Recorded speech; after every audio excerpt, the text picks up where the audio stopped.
Like the air we breathe and the water we drink, food is essential to our well-being. Whether we are hunter-gatherers, small farmers, or supermarket consumers, our sense of security depends on safe, high-quality food.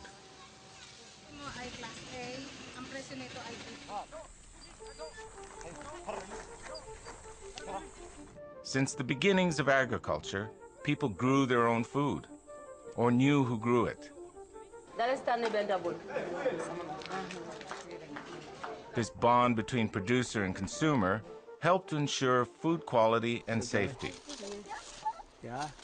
International trade in food has grown over thousands of years. Today, an abundance and variety of food never before possible travels the globe. But how can we be sure our food is safe and of good quality? One answer is Codex Alimentarius, Latin for food law, a collection of rigorously defined standards to ensure safe, high-quality food.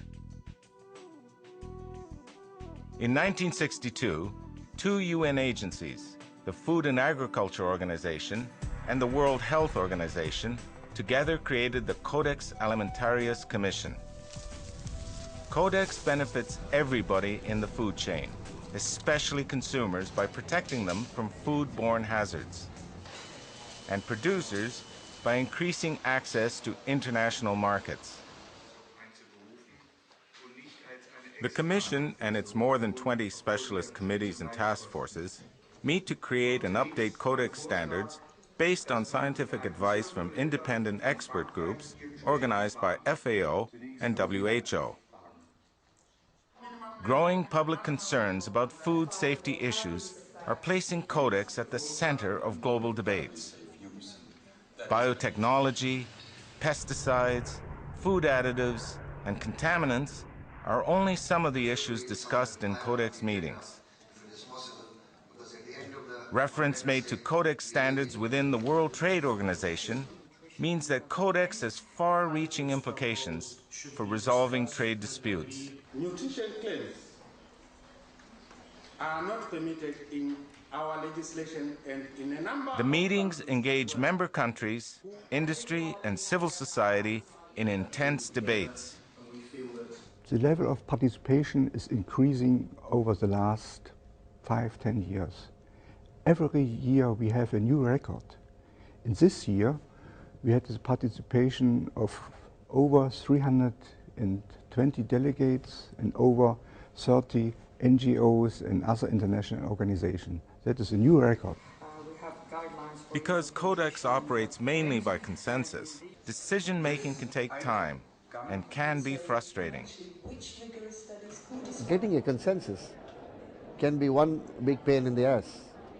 And therefore, on the one hand, a consensus is helpful because all the governments will support it. And on the other hand, there can be so much disagreement that you'll never have a decision. The difficulty is that we come to a point on consensus that then finishes this year, we come back to it next year, and we're at a different point. So it's the consensus from year to year that becomes very difficult from my point of view. Consensus is a difficult process at times in Codex, but I think ultimately that's really the way to go. There have been votes in the past. They're very rare, but they tend not to be, they tend to be divisive, I think. And so the objective to have consensus, in our estimation, is the way to go. It's slower sometimes, it's harder sometimes. The global relevance of Codex standards comes from the shared expertise of a wide range of participants.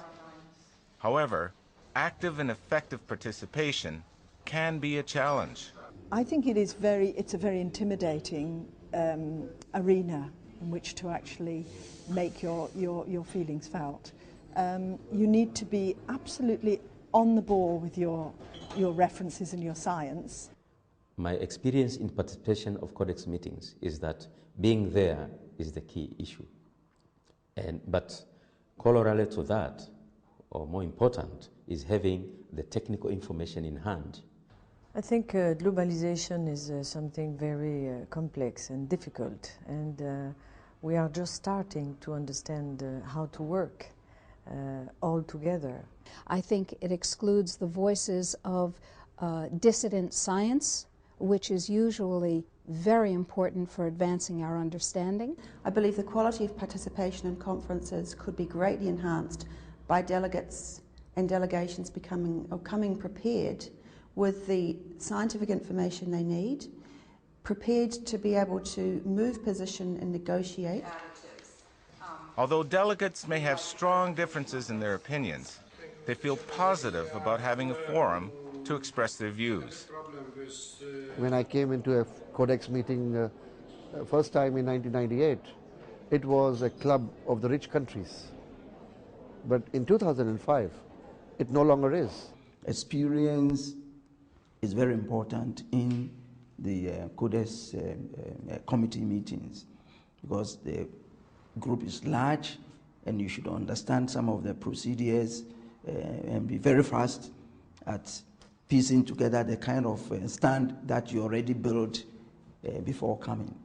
Many countries, like Thailand, are using Codex standards to help their farmers tap international markets. We want to be the kitchen of the world. We care and respond to our consumer. So for better living of our people, our own, we try to promote the Codex standard. A few decades ago, poor hill tribe people in northern Thailand were growing opium to survive and harming their environment through slash and burn cultivation. In 1969, the King of Thailand launched an innovative project to help hill tribes move from opium cultivation to producing high-value, exotic fruits and vegetables. The Royal Project conducted research on highland agriculture and worked to improve both natural resource management and quality of life. In its first 2 decades, the Royal Project enabled over 85,000 people to gain stable and prosperous livelihoods. It reduced opium production from 300 to 6 tons a year and replanted and reforested degraded lands. Building on these successes, the Royal Project began expanding the safety and quality of agricultural products by applying Codex standards and codes of practice. Before harvesting, soils are tested for traces of pesticides.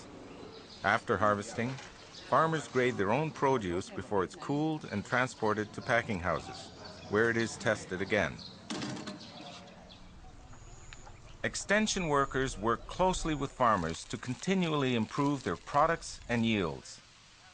เรื่องของระบบ GP ที่เรานำมาใช้ในระยะแรกเองก็มีเกษตรกร They now know they'll get safer vegetables, bigger sized, that help them to earn more. And they also feel very safe to eat their own produce.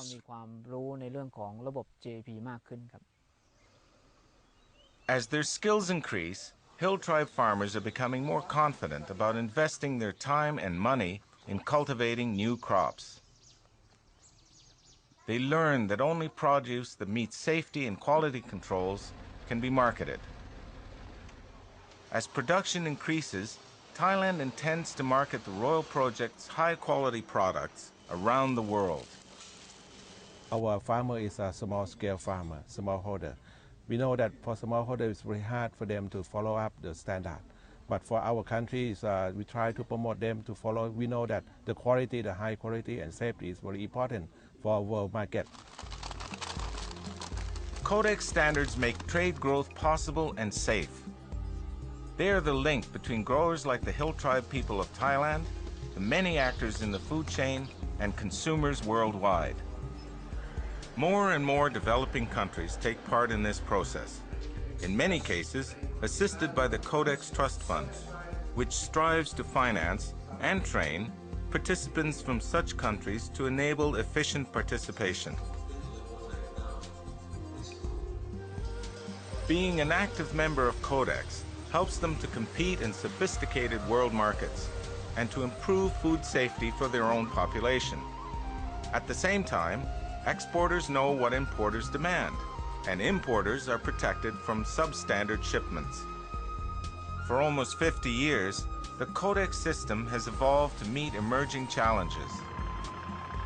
International food trade is a $200 billion a year industry, with billions of tons of food produced, marketed, and transported. There is a lot at stake here for protecting consumers' health and ensuring fair practices in the food trade. For both, Codex is vital.